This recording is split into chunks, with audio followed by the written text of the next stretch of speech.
প্রথম দিকে ওই তো জ্বর স্টার্টিং, আর ওই তো বললাম অমাবস্যা পূর্ণিমায় বেশি আকর্ষণ নেই।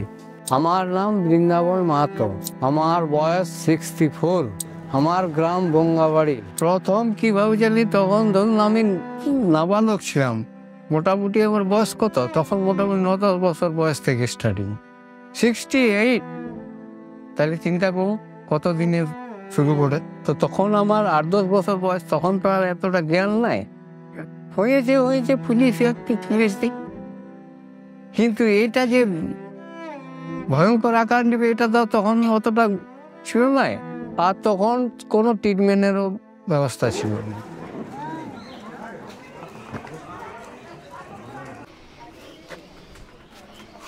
পাটে ইয়া হয়ে গেল সেফটি, তারপরে ফসকা হয়ে গেল গোটা পাটা, জ্বর পড়েছে। আমি সঞ্জয় চাচার যখন গেছিলাম, সঞ্জয় চাচাই বললো ফাজিরা বটে। মিশনে গেলে মিশনে ভর্তি হইল নাই, কারণ বলছে সদর হাসপাতালে যা, তখন ওইখানে ভর্তি হলি। এক মাস ছিলি, 2 বার উপাসন করল। আর সেই সময় পাটে জল পড়ে, আর এইগুলো ঘুরে ঘুরে গা হয়েছে। ওরা হেল্প করে তোমার?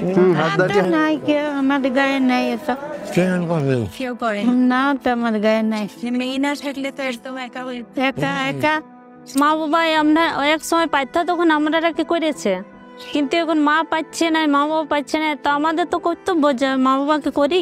যেদিন রান্না করতে পারে না সেদিন আমি ঘর থেকে ভাত এনে দিয়ে তারপর আইনে দিয়ে খাই। মা, তুমি কি করে বুঝলে ফাইলেরিয়াটা হয়েছে বলে?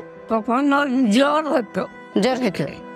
আচ্ছা, বেদনা করলে মানে জ্বরটি হতো।